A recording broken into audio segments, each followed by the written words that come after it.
third UFO hearing in the United States House of Representatives, the third one since 2023. In this video, I am going to share some of the insights that I got from this. I'll start by kind of highlighting a more positive outlook, and then I will say I am going to get pretty critical about the hearing as well. So overall, I think that this is a good thing. This is a hearing, a public hearing about the topic of UFOs. We didn't have one for 50 plus years. Then we had one in 2023. And now this is the third one. So I think that anytime that, there is more opportunities for the public to engage with the subject, it's a good thing. It's great that they're having a hearing. These people are going under oath. They're documenting this. It's adding more to the topic. And that's a good thing. And I think that's going to ultimately keep building credibility for the topic. Just the fact that these guys are coming out here, they're military guys. So you see there from left to right, you have a military guy on the left, a military chief in the Navy, and there second to left. In the middle is George Knapp, who's a journalist who's been covering UFOs for a long time. To the right of him, you have another military personnel. And then to the right of him, you have a legal expert in whistleblower protection laws. You can go watch the whole thing, and that's what I would recommend. But what I'm going to do here is give my sort of between the lines reads on things as they relate to what was said. Now we'll get into kind of mixed feedback and some of my issues with what happened. Well, and actually some very interesting stuff too. So the first thing was this gentleman right here on the right. His name was Borland. Mr. Borland. And I think he was Air Force, but in any event, his testimony was pretty interesting and probably will be the most talked about, I would think, because what he experienced was a big triangle. He was working as a night shift, sort of standing guard around the facility, and he saw a big dark black triangle overhead, and he describes it in detail. You'll probably see clips of that going around on YouTube soon. Here's what I'm going to share about that. That was super interesting to me. He describes that on the edge, or he said it appeared as a light, then it appeared as a triangle. Then he could see it was a solid craft of a triangle. But what he noticed on the top of the triangle was a golden plasma-like substance. And that's super interesting to myself because I actually saw that myself probably back in May of this year. And I actually recorded a video right after I had this sighting, which was right here on my porch on a normal day in broad daylight, middle of the day, just looking up at the sky.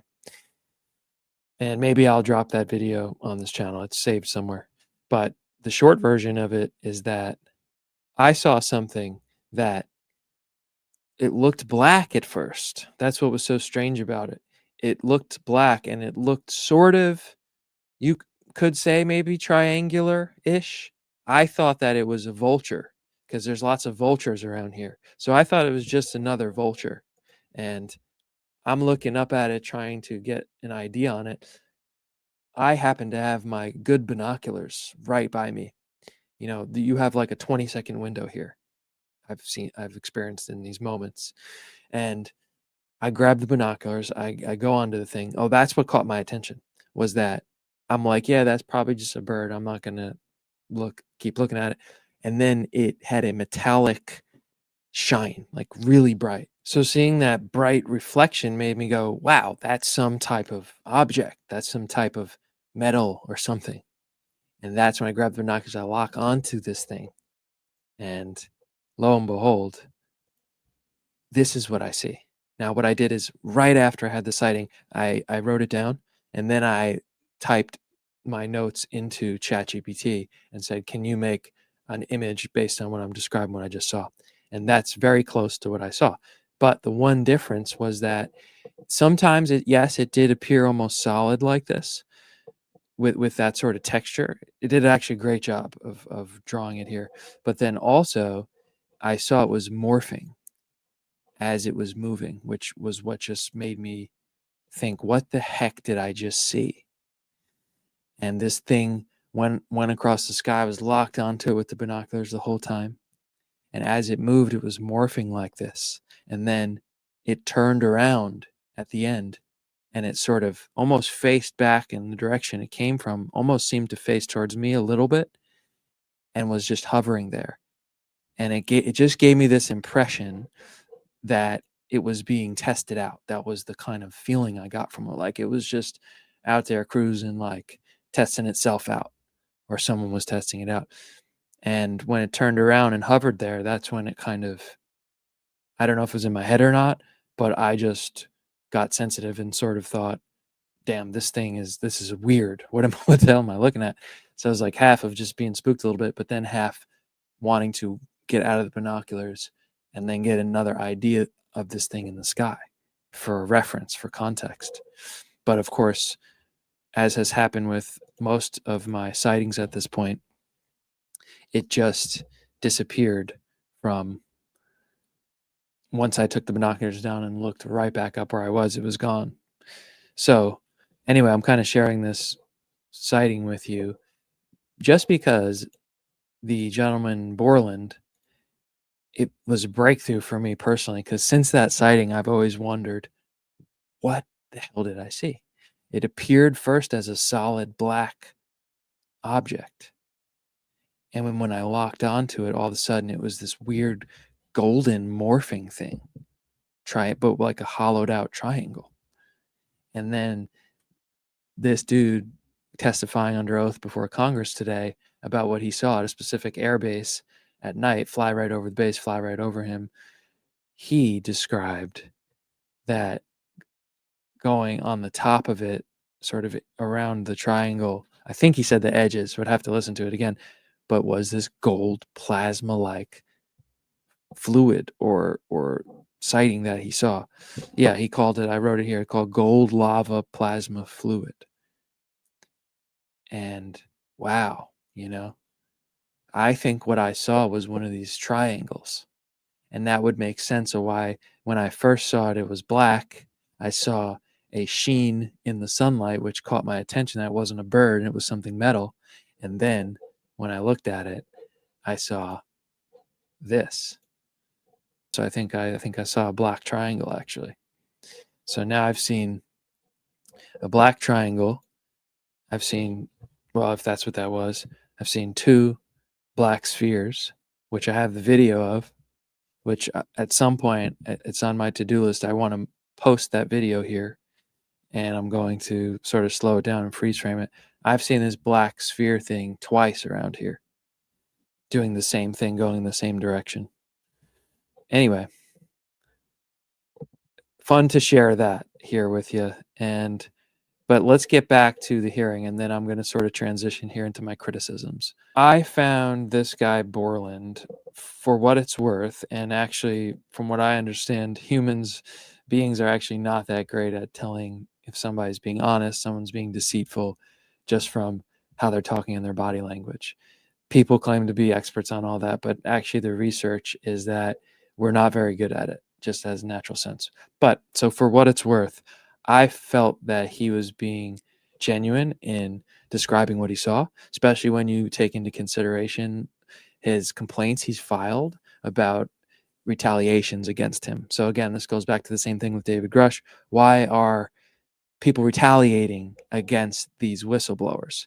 They're coming forward saying that there's UFOs and that they're being retrieved, crashes and landings of them are being retrieved, reverse engineered, that there's huge secrets being covered up about all this. So if that's what they're saying, why would they, and it was all nonsense or fake, why would they be getting these reprisals? So kind of similar in that sense, and his testimony, his statements focused on that a lot. Now, as the hearing went on, from what began as I was like, I kind of like this guy, I sort of started to hear some more things he was saying, and he seems like he thinks he knows, or he seems to claim that he knows what's going on, knows what they are and where they're coming from.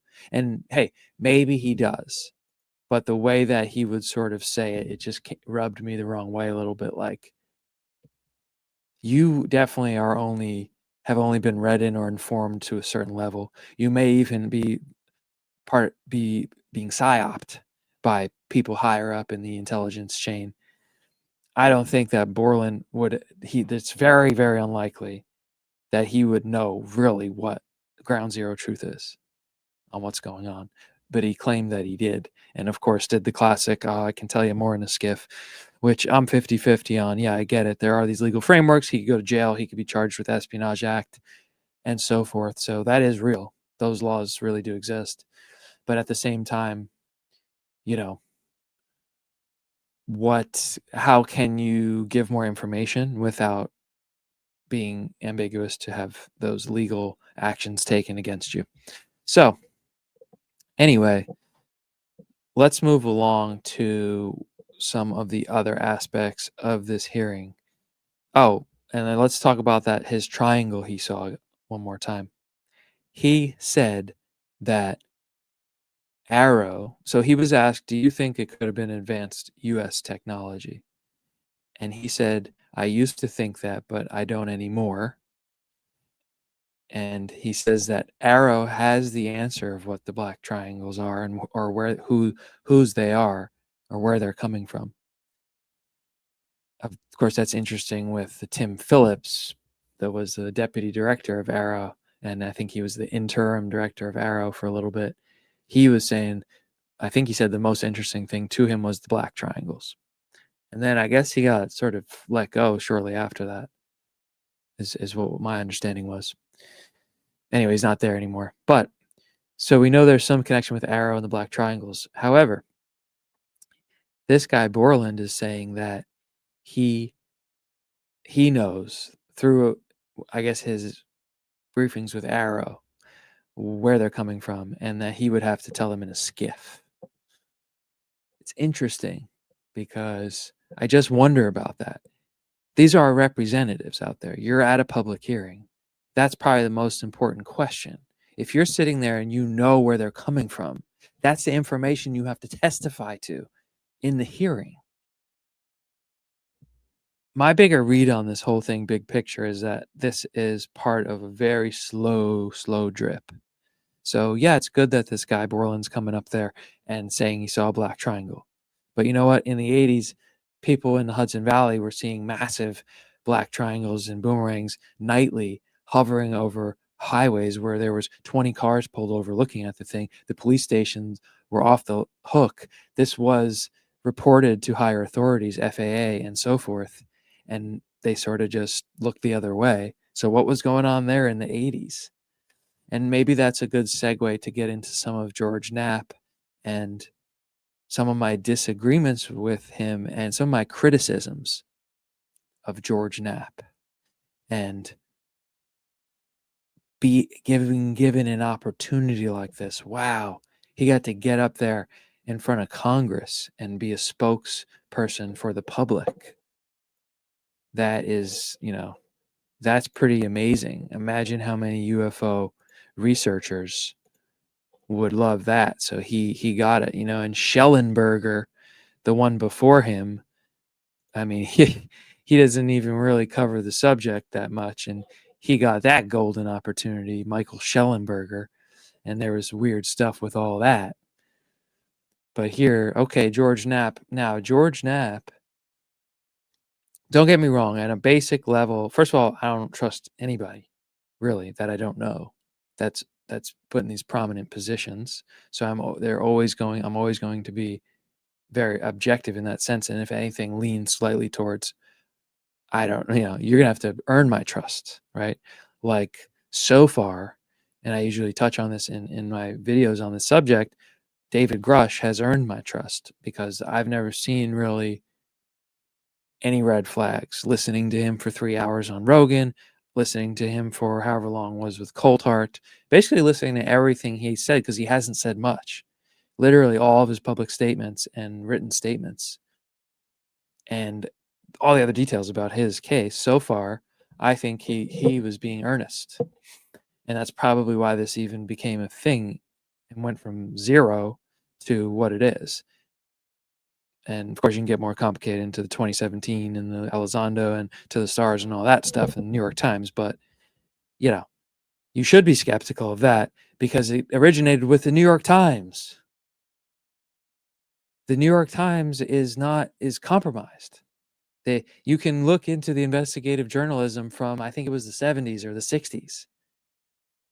Looking back at, actually, I think it was done maybe late 70s, during that era where the intelligence community was being exposed for all the crazy stuff they did, like MK Ultra and everything else. There was a piece written about all of the newspapers that were cooperating with the CIA. New York Times was one of the big ones, and there were several other. So, I mean, do we really think that that just went away overnight? Now, sometimes they do come out with explosive whistleblower pieces, but I guess you have to ask, how much are they participating or facilitating a controlled narrative, right? Which goes into other logic about this topic. If look at this logic. This is the biggest, as far as we can see, one of, if not the biggest, cover-ups, obvious, objectively at this point, irrefutably, secrets being kept from the public and cover-ups of whatever is known at the highest levels about ground zero reality about this phenomenon. So do we really think that it would that there's no disinformation, that there's no misinformation, that there's no even people thinking they're acting in good faith and thinking they are being honest, which maybe George Knapp is. They've been successfully psyoped because they've been studying psychological operations for 100 years now, at least. I'm sure it goes back way further and into ancient history for sure. But I'm talking about the modern US government and military intelligence state. You know, after the First World War or during, leading up to, that's when they began to really see, oh, we can really administer propaganda and shaping the public's perception of things is very important to our objectives as a state and militarily and diplomatically and so forth. Been going on for a long time. And the New York Times was working with the CIA from the beginning. So everybody just blindly accepts that the 2017 thing was just this whole natural thing. Everybody just blindly accepts Lou Elizondo's acting in good faith. I think it should be questioned. I haven't done a deep dive into it to try to put forth any argument that I think I could compel you to believe, to accept, right, as conclusive or anything like that. But from what I have looked into so far and just watching the years unfold, I think Lou Elizondo is a mixed bag. I think there's a part of him that that a human part of him, yeah, that wants disclosure of some kind. But there's another part of him, he's a counterintelligence operative. He's clearly controlling the narrative. You don't even have to, I've been saying this for a long time, and I actually noticed recently a couple of channels in the community in the UFO topic on YouTube have started to look back at the Tom and look more into Tom DeLonge. You know, I haven't watched it, but I noticed that the Vetted channel did a full hour on Tom DeLonge, his older interviews, and other channels have picked up on that. I've been saying it for years now. Look at what he said to Joe Rogan. This is the guy that apparently initiated this whole modern disclosure thing. Look what he says to Rogan. The people he was sitting and meeting with, which included Elizondo and Mellon, obviously, because they made the To the Stars Academy together. He's sitting with them, and they're saying, we can't tell everybody everything. We can't tell people the real full truth. We tell them some, and then we don't tell them certain things, and we tell it in a way, as he put it. You can go watch it. I've quoted it in some of my writings. He says in a way to get people to have more faith in their institutions again, and to have a more sort of patriotic look at the military, younger people. This has come from DeLonge in the intro to Secret Machines, and also he alludes to this as well, says it on Rogan. that that he told them apparently, don't tell them everything, tell them this. There's a middle path. All right. So obviously, why my question would be, why would we believe that the whole Tom DeLonge, Lou Elizondo, Christopher Mellon, To the Stars, 2017, New York Times, the videos, why would we believe that they're acting in good faith if in terms of actually telling the truth about what is known about UFOs?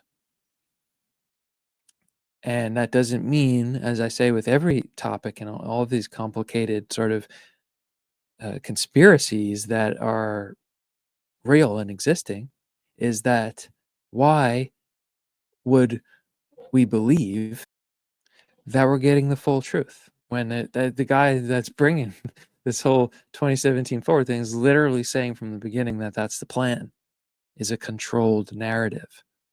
What would a controlled narrative look like? Well, we don't have time to get into it into this video, but just look back at how they began to handle the UFO topic from the beginning. Either say it's all hallucination or balloons or, stars, or okay, we can allow them to talking about coming from outer space, coming from extraterrestrials, from aliens. All right. And then again, DeLong has said this as well, that he said this himself, that what he was told from his circle of insiders is that that's what they did. You have a dichotomy. It's either you're going to think it's all nonsense or you're going to think it's aliens. But maybe the truth is somewhere in between that. And of course, we get into the other area of ufology, which is the idea of man-made UFOs.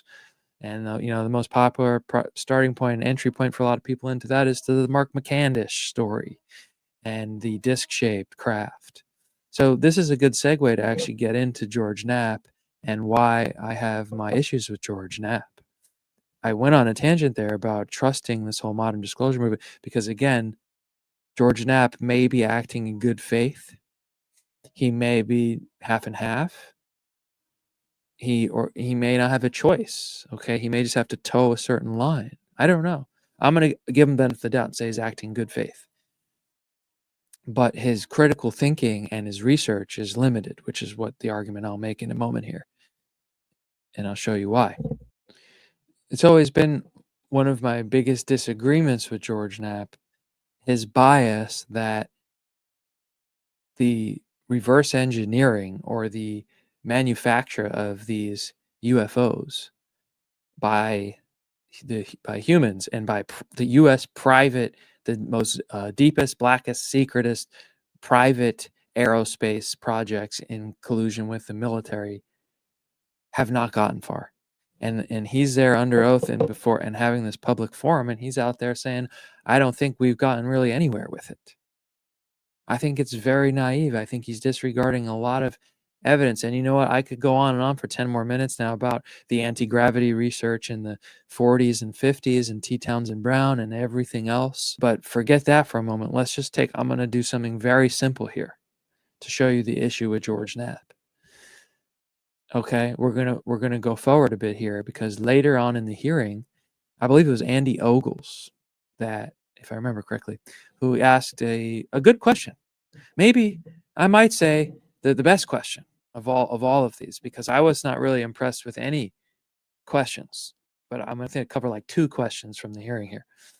Ogles towards the end goes to all of them and says, if you had to show someone one piece of evidence or one thing to go to for someone who's never thought about this at all, an American citizen right now, what would it be? The first guy says this hearing. That's what the first thing people should go to. All right, I'm not even going to address that. There's way more better places. But to his credit, yeah, that is a good place. Look at the fact that they're having these public hearings right now. Maybe saying go studying the case of David Grush might be a better place to go. But anyway, the other things that they say, one of the military guys says people should just go on the internet and realize that not everything could be fake. and some of the stuff must be real. Okay, but maybe that's a good entryway for some people. Maybe that's true. But if we're talking rigorous here, that's not a great answer. Um, and then the guy Borland says Bob Lazar. I would tend to disagree with that.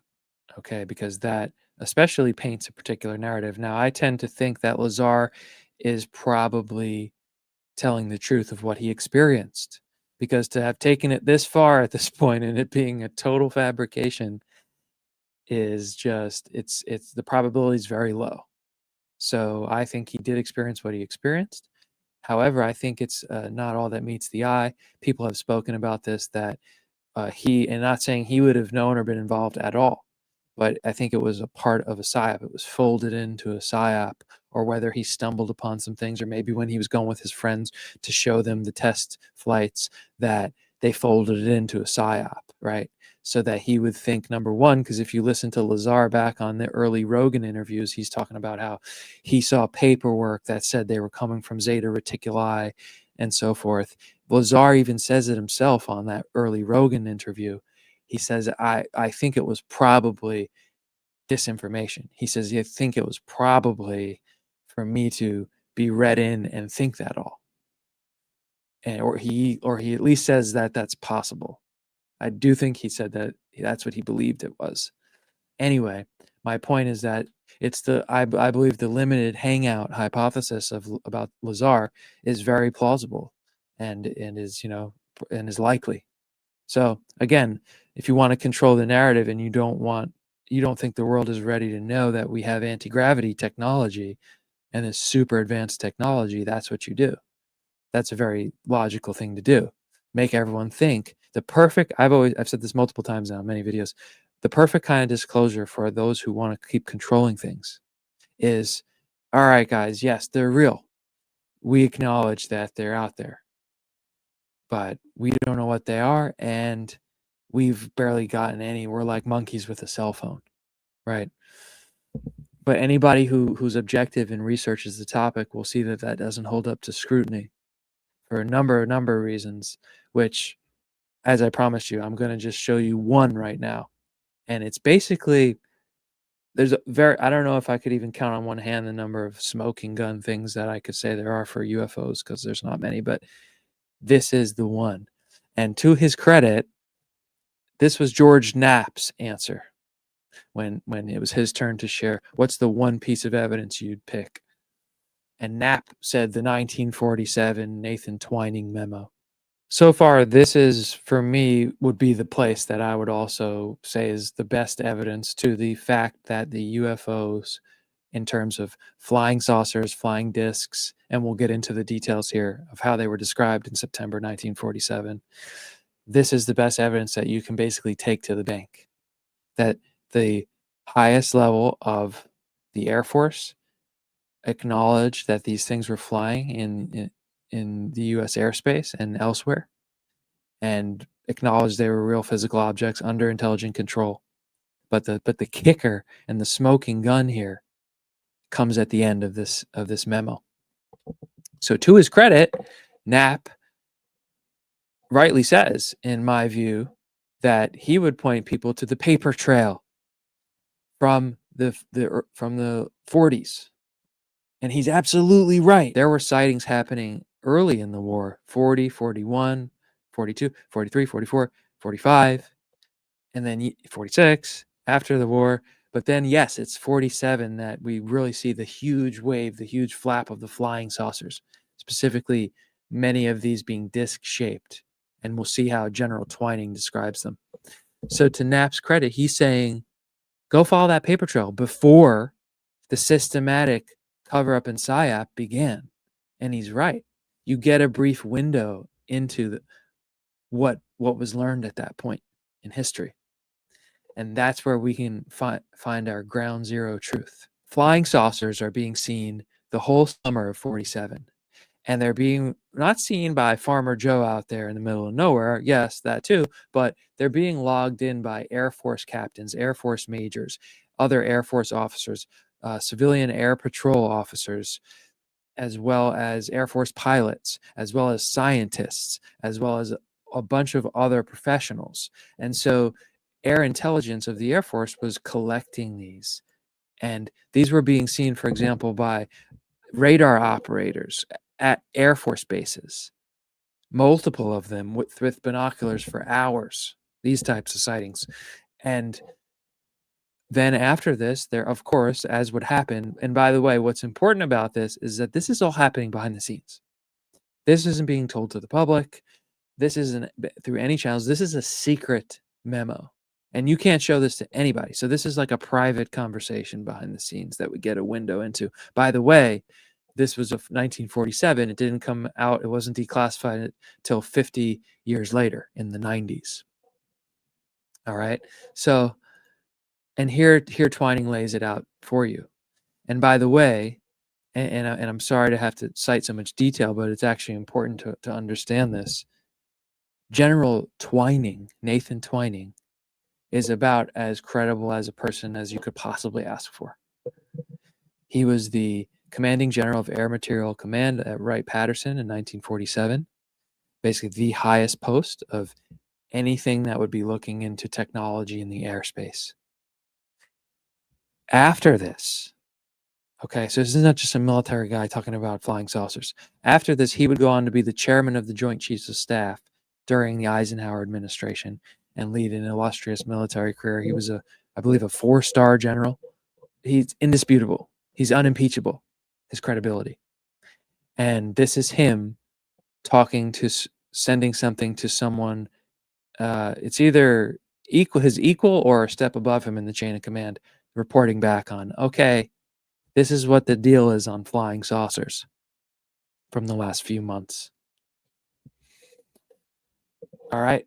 And that's why I think it's actually the best document in ufology. This and the Shulgin Memo, which comes out a month later in October. The Shulgin Memo, which I think has been suppressed and grossly overlooked in ufology. And the fact that the Shulgin Memo was distorted by Bill Moore, who was a disinformation agent for the Air Force, and it was distorted and changed to make it appear more extraterrestrial. But that's a conversation for another video. So with all that context, let's scan over the key points from Twining's memo. All right, so here we go. Twining is saying, the phenomenon reported is something real, not visionary or fictitious. There are objects probably approximating the shape of a disc, and they appear as large as man-made aircraft. All right. So there it goes. It's not hallucinations. It's not the planet Venus. It's not a balloon. And here he gets into much greater detail. He goes on to say that the reporting operating characteristics, extreme rates of climb and maneuverability. I'm going to skip through some things here. Lens belief to the objects are either controlled manually, automatically, or remotely. How they look, metallic or light reflecting surface. There's an absence of a smoke or an exhaust trail. So not leaving any exhaust except in a few instances. So sometimes it is leaving an exhaust, which is important and is a detail, again, for a deeper dive. Circular, elliptical in shape, flat on the bottom and domed on top. Flying saucers. Here it is. 50 years later, we can peek behind the curtains of the government and the military. They're flying in formations, well kept, 3 to 9 objects. Here's number 5 here. This is the crucial one.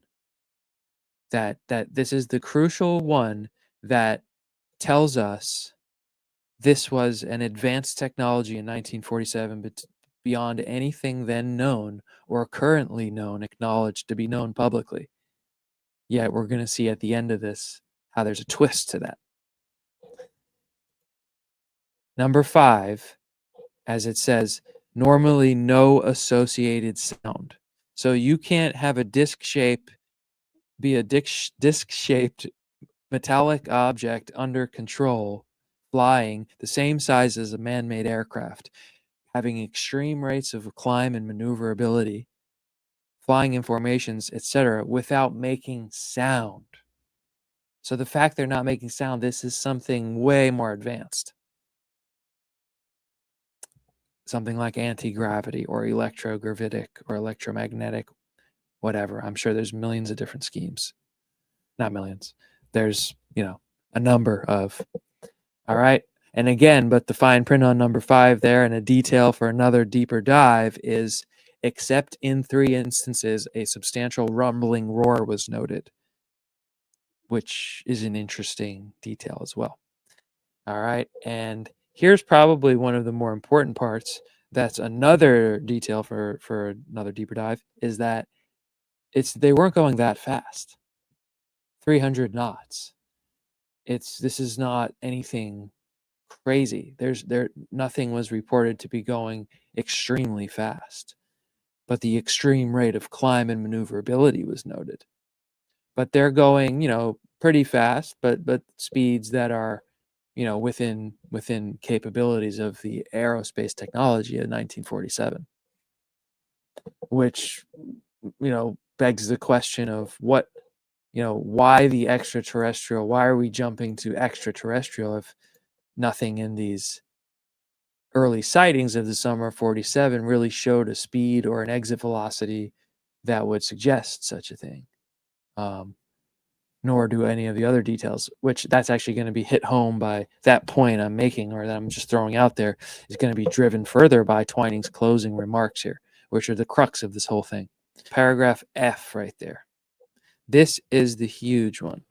All right. And this is where I think that George Knapp, and apparently the limitations of his depth as a researcher, or perhaps as a critical thinker, are apparent. Because here he is in a public hearing with the ears of people in positions of power, and apparently in about transparency and getting to the bottom of truth about UFOs. Here's Knapp saying, "Oh, I don't think we've gotten anywhere with them. I think it's very unlikely. I think we don't have a clue." Okay, now he's saying follow the paper trail, and he's even citing this memo that he talks about and quotes from. But it's funny how he didn't mention paragraph F, because in paragraph F, General Twining says, quote, "It is possible within the present U.S. knowledge, provided extensive detailed development is undertaken, to construct a piloted aircraft which has the general description of the objects in paragraph E above, the ones we just went over, flying saucers. And the key details there being disc-shaped, flat on the bottom, domed on top, metallic, extreme rates of climb and maneuverability, usually no sound, and usually no exhaust." And this is why this is the bombshell that nobody talks about. And this is a bombshell smoking gun. Because again, this is a memo being passed behind the scenes, a secret memo in 47, and affirming the reality of the flying saucers, the flying discs moving silently and fast with no exhaust. And they're saying, this is within our present knowledge in September of 1947.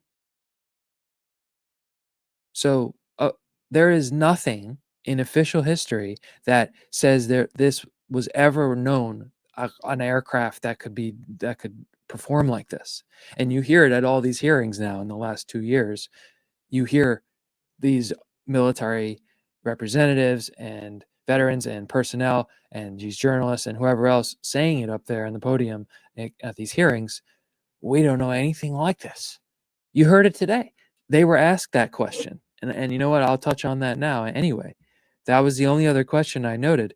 They were all put forth the question, to your knowledge, do we have any craft that could explain what you saw?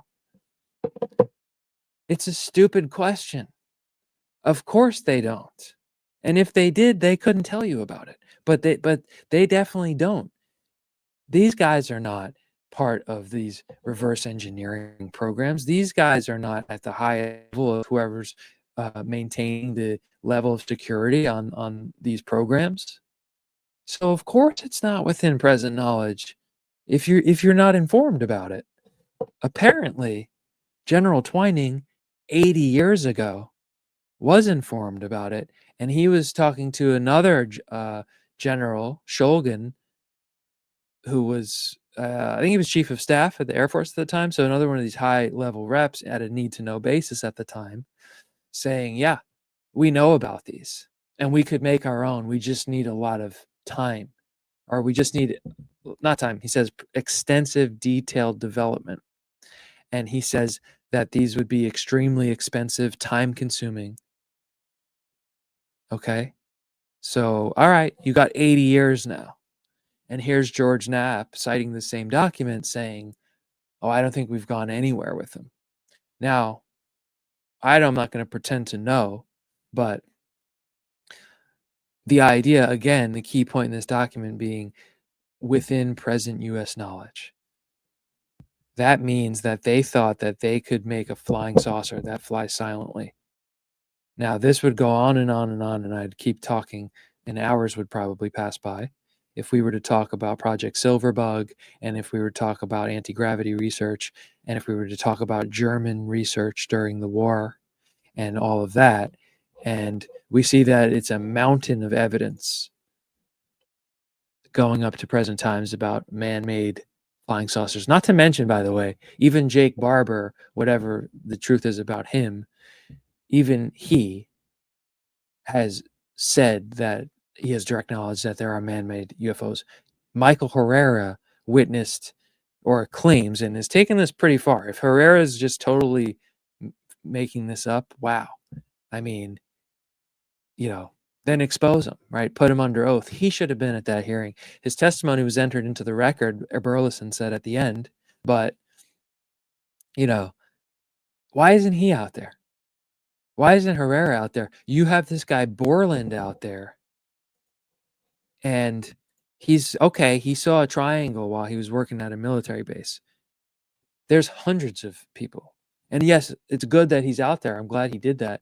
But he didn't see people in black military ops with rifles that then threatened them and told them to go away. That's what Herrera said he would put under oath. Get the guy to say that under oath. Get the guy to say that under oath and then investigate it and see if he's lying. I mean, it's very simple, because if he's telling the truth, then that's where you want to pry more into. I think that that's the bigger secret. And probably along with that, the unimaginable levels of corruption. It's irrefutable that the objects, the crafts, the technology that manifests in a physical way that we can observe and is out there, it exists, and it's been dealt with and taken seriously and deemed to be a completely legitimate phenomenon for 80 years now and ongoing. That's irrefutable. The question of extraterrestrials and aliens, or beings and creatures that are not human and are responsible for these crafts that are here, that is another conversation. And I do believe, I wouldn't be surprised, let's put it that way, if there wasn't advanced civilizations capable of dropping by Earth and passing through, or even setting themselves up here underneath the ocean, even that there's, parallel civilizations that have been here even before humans and Homo sapiens really became what we are in our civilizations. I believe all that stuff is possible. I'm not a skeptic in the sense that I'd say it's ridiculous or I don't believe that there's extraterrestrials or aliens. I wouldn't be surprised. I wouldn't be surprised if that was part of the huge secret. Okay, but what you do have to notice is that from the beginning, the steering by the intelligence agencies, CIA and everyone else doing psychological operations to shape the perception of UFOs, that they have steered it in the direction of alien extraterrestrial. And you have to ask why, when especially the early cases and evidence did not point to something extraterrestrial, something exotic, something way beyond, right, conventional, but they actually were thinking more man-made. And then you see the Robertson panel and everything in 53 with the CIA, and then all the movies and everything else, and the alien psyop really gets hold. So my question is, my read is that the bigger secret is that most of this is human, is unimaginable, almost like an entity or multiple entities that are just beyond government. You know, I mean, supra governmental. Yeah, I mean, what makes us think everything would just fit in this nice box of nation states and governments? It don't operate like that. That's why the private corporations, they're multinational. They're all over the place. And they're private. That literally means they're not government or military. It's literally who's doing all these alleged programs on reverse engineering and craft retrieval and so forth. So, and they're multinational. So this is beyond any military government. That's part of the problem. That's also what George Knapp even said in the hearing. He had a point about that, about how hard it would be to pry the truth out of them. So yeah, it probably is going to be really hard, if not impossible. So you know what? We have to keep doing our own research, but we also do have to keep having these hearings. We do have to keep pushing it publicly, if for nothing else, that we need to at least try to see if we can get the technology out there, because that would be, if handled the right way, that could be a benefit for humanity. And, you know, there are some credible claims out there. For example, Hayam Ashed, who I think his credentials are just impeccable. And his statement in 2020 in his book, a lot of people dismiss it and just say it's ridiculous. He talked about the Galactic Federation and all this stuff. And he even wrote it in his own book. He said, everyone said this was going to be this is a conspiracy, but other generals are ready to talk about the same thing. And I'm not saying I take his word at face value, but okay, maybe there really are extraterrestrials, and there's some type of government actually in the galaxy. As crazy as that would sound, what do we really know? And my point is this, though. He said that the reason that there's no disclosure, say, from these beings, is that humanity's not ready for it, and war and so forth. And obviously, we wouldn't be ready for it. If these technologies capable of this type of travel, whether it's just as simple as anti-gravity, being able to fly across the world in an hour, and silently and on energy that's just revolutionary. You have to understand that that would have that same sort of physics probably could just blow up the world or mess up beyond the world. So I could understand how there'd be reasons of keeping it secret. However, whoever's behind it needs to figure out who can even be in a position to start to let this stuff out, is how can there be guardrails put on it properly in an ethical way. And if you listen to what David Grush has said in his sworn case and testimony, this is extremely unethical and immoral, the whole cover-up, whatever it is, and the disinformation campaign against the U.S. populace, as Grush put it. So I guess in summing this up is that, on the positive note, it's great we're having this forum and the media has opportunities to cover this. But be wary of the controlled narrative. The easiest thing for them to do would be to just say sort of exactly what George Knapp is saying. Yeah, they're real, they exist, and they're beings from somewhere else, some other planet or beyond, and we have no clue about it. But at least you know that now. And everything else needs to stay secret as it's classified national security, and we're trying to figure out the technology. That's the perfect way for people to go, oh, huh. And then just sort of maybe cognitive dissonance, file it away, and just go on with their life. No, it seems more, the evidence weighs more that there are humans are operating these things. And so the questions, what are they doing? What's going on? What the heck is going on? That's what we need to get to the bottom of. That's my shtick for you today. To me, I just think it's so obvious. Again, to go back to the Twining memo and the paper trail, as George Knapp said, that's where everyone should go. The early paper trail. it's just obvious that there was a core human element to this, and maybe something truly otherworldly coming in here as well. But we need to get to the bottom of the human UFOs first. All right. And then let's see about the evidence, and let's see about beings from other places. I think if they would want to be having disclosure and want us to begin a dialogue with them, that they would just have the power to just come and do that. So there's a reason why they're not. Maybe it's what Hayam Eshed said. That is if they exist. Okay. I'm it's irrefutable about the crafts and the flying saucers and all the other crafts. But again, I alluded to, I've even seen them myself. But the idea that these are aliens from other planets operating them, to me, I'm not convinced yet. And I'm going to leave it there. Hope you have a great rest of your day and week. Cheers.